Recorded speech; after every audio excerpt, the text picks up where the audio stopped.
guys, what's up? So another YouTuber asked a question, I had to answer the call. So can you use the Yamaha DGX 660 keyboard in a small country church, was the question.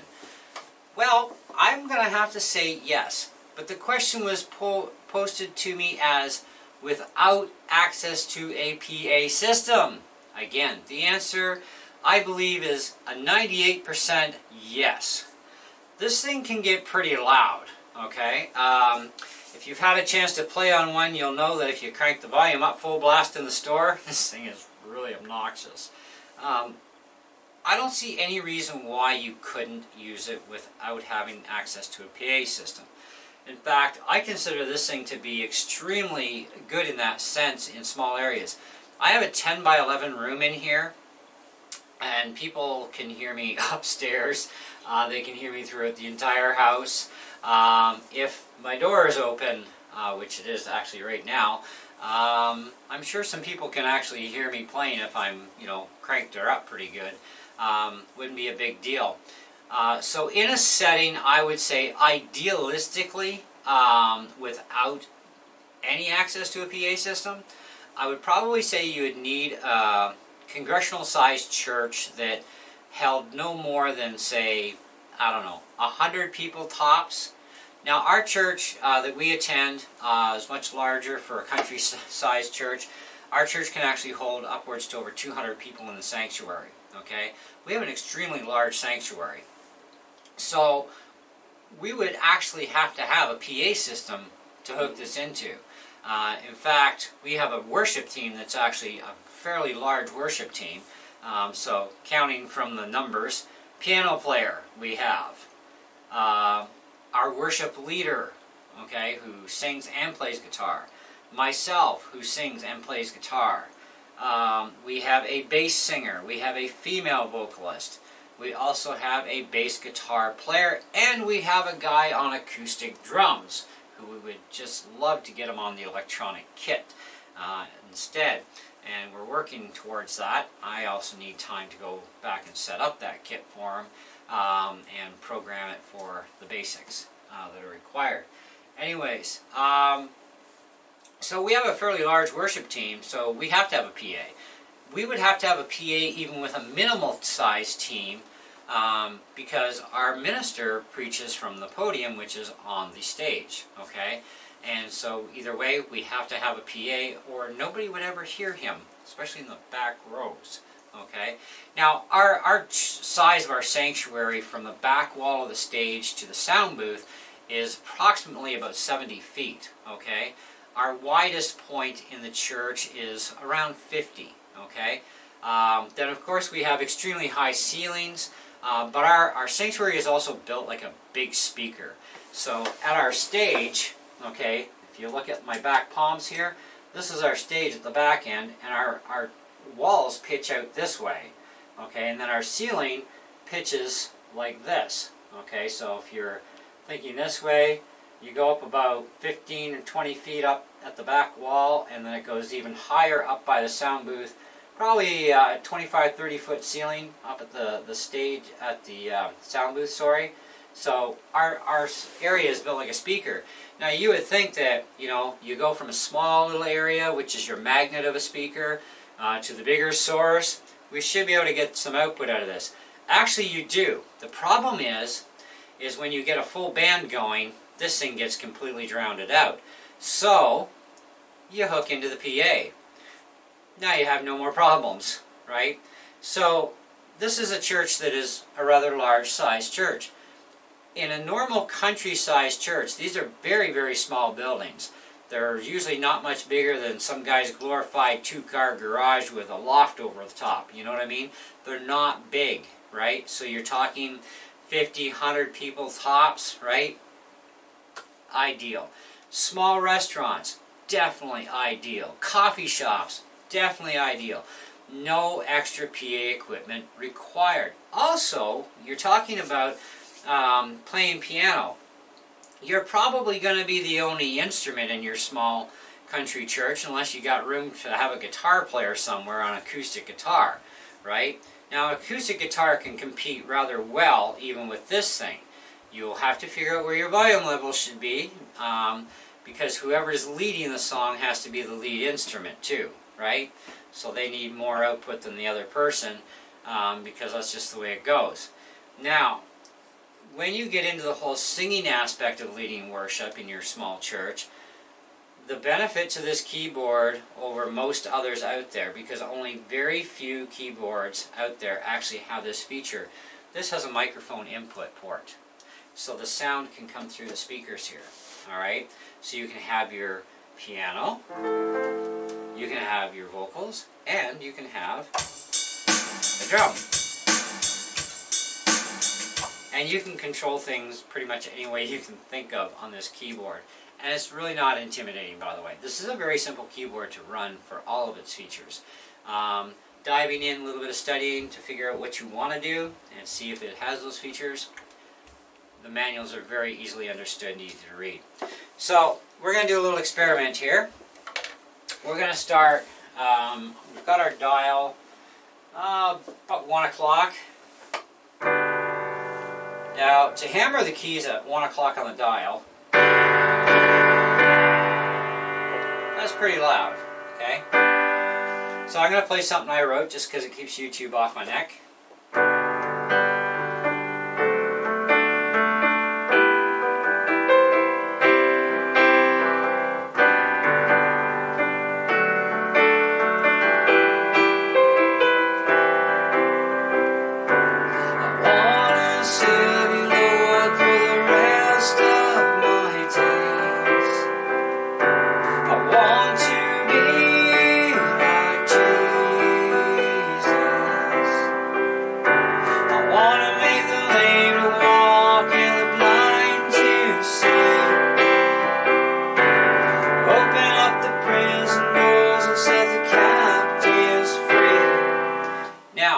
Singing without the use of a microphone, a lot of people would be able to hear me in the front row, maybe toward the mid, but probably not so well at the back end. They wouldn't be able to hear the vocal. Still hear the piano fine, but just not the vocal. So, and we don't want to overstrain our voices. Let's throw on a headset. Now you can also opt out and go for just a regular everyday dynamic microphone like a PGA-48, SM-58, SM-57. Plug it right into the back with a cable, put it on a mic stand, and away you go. You can do that. It's not a big deal. Alright? Now the advantage too of having a microphone is it is going to put itself through the speakers. It's going to get us out more. You know, we can add some effect onto the vocals. Now this thing has a preset effect where it has a certain amount of reverb added. I added a little extra because I wanted my voice a little wetter sounding. And you'll find that from talking with reverb is kind of like, that can be annoying if somebody's just straight out talking to you, right? Especially after a while. I know I've certainly complained about it before. But when you're singing, it reacts completely different, as you'll hear. Okay.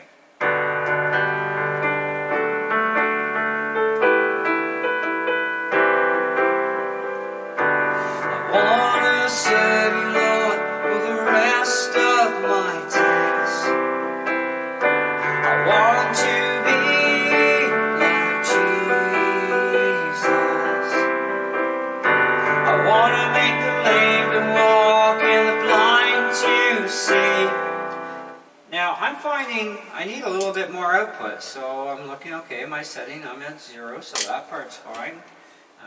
1, 2, 1, 2, 1, 2, 1, 2. So I can control it from my transmitter box. Okay, 1, 2, 1, 2, 1, 2. Or I can opt out to go into the mic setting, and I can change my volume level there. And we max out at 127. So execute, yes, we're going to save that setting. And function. I want to serve you, Lord, for the rest of my days.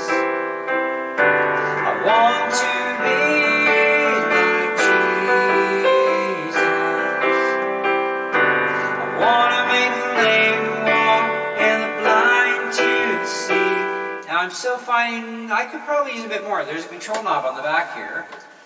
1, 2, 1, 2, 1, 2, 1, 2, 1, 2, 1, 2, 1, 2. Okay, so we got a little bit more there. And I want to raise my volume up here. Let's go to 8. Oh, now we're really putting out some good. I want to serve you, Lord, for the rest of my days. I want to be... Now I'm finding I got too much of me and not enough piano. Okay, so now I'm just going to kick that back a notch. I want to serve you, Lord, for the rest of my days. I want to be like Jesus. I want to make the lame to walk and the blind to see. Open up the prison doors and set the captives free. Lord, I want to be. So you can change things, right? That's a huge advantage of a wireless headset system, is you can really manipulate all you need to get your vocals to where they need to be over top of the piano, still hearing the piano, but also being able to hear the vocals properly, and getting out to your entire congregation in your small church or your venue you're playing in, coffee shop, small restaurant. This thing is just fantastic. Now, this is not, by the way, a piano by any means that you can stand up and play very easily, okay? Because you're kind of like this sort of thing, right? So this is a sit-down deal, right? This is a professional keyboard compared to something like the EW400 series or the other PRS keyboards that use a separate scissor stand, or keyboards that use a scissor stand. Now, there are synth keyboards, by the way, that use taller stands you can stand up and play, but you're talking thousands of dollars for those kind of keyboards, okay? This thing is a piano keyboard synth, okay? So it has a lot of your synth sounds. It has many different instruments in here. So if you need something like strings, for example, so we need voice, we need strings. So voice, we start at 065, okay?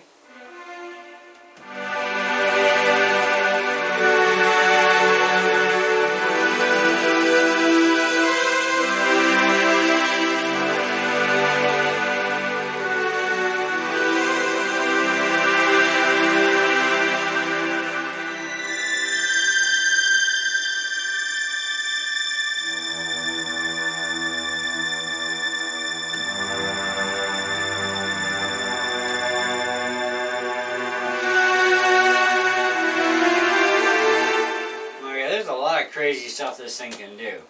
Alright? So, kind of up to you on that one. What you want to do. Or go back to piano. It's up to you. So, I would say I am 98% confident that in the majority of your small country churches that generally don't hold more than a maximum of 100 people tops, okay, this thing will be fine without any additional PA equipment, okay? I am going to strongly recommend going to a wireless headset just because of the amount of manipulability it gives you to adjust all your levels at every possible angle, so you can get the best mix between your vocal and your piano playing at the same time. A straight out plug-in microphone, although can work very well, you pretty much have to be almost eating that microphone because dynamic mics are not powered, so they don't have a battery source, they don't run on phantom power. This keyboard does not support phantom mics. It'll only support a dynamic mic or something like these powered wireless systems, okay? And the dynamic mics, like I said, you have to pretty much eat them in order to be singing into them to get any reasonable volume. And the only choices you're going to have for manipulation are going to be your onboard main volume control for the mic setting and the knob in the back, okay? That's it. And I have used a PGA 48 on this thing and found that although it can work, you really do have to over project your voice, which can be hard on your vocal cords to do that, and it can also throw you off key too at times. But even if you can keep your key range, the amount of volume level that you got to push through your projection is going to be such that instead of getting through 20 songs of playing, especially in your practice time, you might get through about 5 or 6 before you're going to need a break, okay? Whereas with the wireless headsets, you don't have to project your voice as harshly or as loudly to get really good effect. And what you lack in the projection from your mouth to the mic, you make up for with all the other settings to balance everything out. So now you can sing 30 or 40 or 50 songs, you know, and not a big deal, and no straining to your voice either. Because you don't want to put your voice out of commission, especially if you're the only one singing in the church, leading the congregation. If you can't sing, they can't follow. Anyways, so we're going to turn the volume up a little bit and give you 3 o'clock on the dial.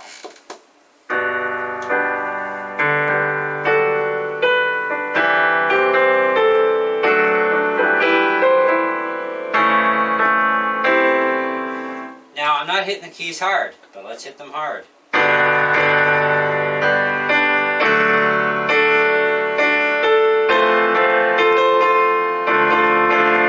That's getting pretty loud, right? Now, in the room, let me tell you, it's a lot louder than what you're hearing on video. Even if you crank up your computer speakers, it's a lot louder in here. So it is a very loud keyboard. And no distortion either. If we max things to the top, this was asked a question, does the piano distort at max volume?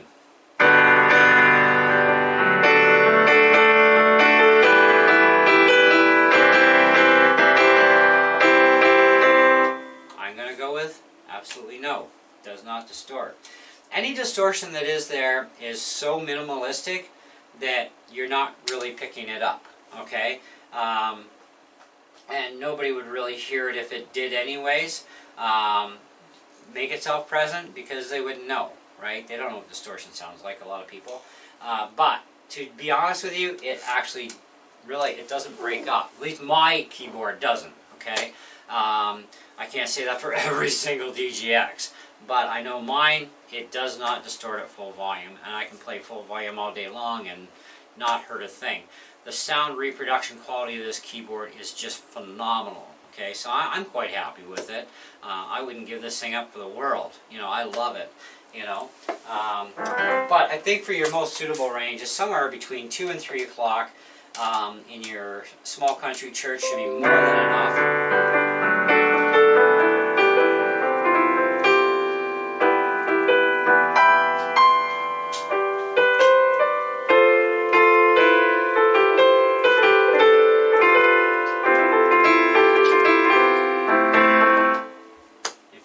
More than that, I don't know. But you shouldn't. But if you do, take it to 3, even take it to 4 o'clock. I think you'd be fine. The one thing I do find with this keyboard is, there's 9 o'clock. You can barely hear it. About 10 o'clock, you start to hear it. There's 12 o'clock.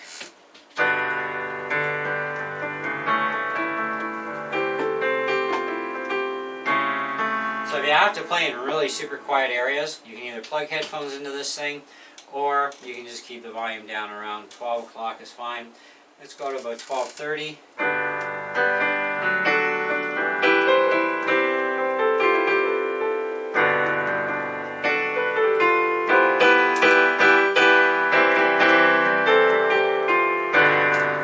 So you should be fine. Even playing in an apartment with this for practice too, you can keep the volume up. You're not going to tick off your neighbors. So, anyways, that's what I got for you guys. I know it was a bit of a lengthy video, but hey, we got to get the information out there in as much detail as possible.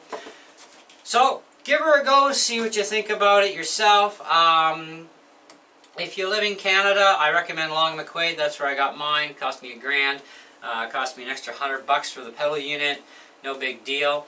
And then I have all 3 pedals at my access. It does come with a sustain pedal already. It's just a single pedal. And of course it does come with a music stand. Now do not put a boatload of weight on this music stand either. I did that, bumped into it, and I broke my original stand, so I'd buy a new one. It was only 11 bucks, but it was still like, oh man, lesson well learned though. So here's the thing, if you're playing this in church, don't put a heavy book on this thing. Only put in a binder what you need for your service. Keep the weight to a minimal. Now this can hold the weight of 2 iPads without a problem. So if you take 2 iPads and you weigh them up, that's probably, what, about maybe 4 or 5 pounds maybe, tops. That would be like the max, okay? Don't over push the stand, because otherwise you'll have to order a new one. Not covered under warranty for stupidity. I found that out. So 11 bucks, and I bought a new one. Otherwise, it is a pretty strong, durable stand regardless, but it does have weight limits like anything else out there would have limitations on it. Yeah, this binder is up here for a reason. It's way too heavy for this stand. So if you're going to use binders, that's fine. Like I said, just minimize your music to what you need for your service at church, or your gig that you're doing at a restaurant or a coffee shop, you know, so you can keep the weight off the stand. You only need to have on there what you need for your performance, and you'll be just fine. So it's not a big deal. I have multitudinous books for different things, for different types of setups that I do, so, you know, it works for me. Anyways, that's it, and I think we're out of here, so thank you so much. Please do subscribe if you have not already, and smash the bell for notifications. If you have questions regarding this keyboard, things you might want to know about it that are not covered in this video, of course, check out my other videos first. Still no information there. You can download the manual, okay, and read up in the manual. The manual is a free download. You don't have to own the keyboard in order to get access to the manual. That still doesn't help you out enough to understand. Let me know, and I can give you a visual instead of reading stuff, because sometimes visuals do help. But do exhaust the other methods first, and then if a video is required, then we can do a video on it. But do check out my other videos too, because the answer you might be think of needing right now might already be covered in one of my other videos on the DGX 660. Till next time, catch ya!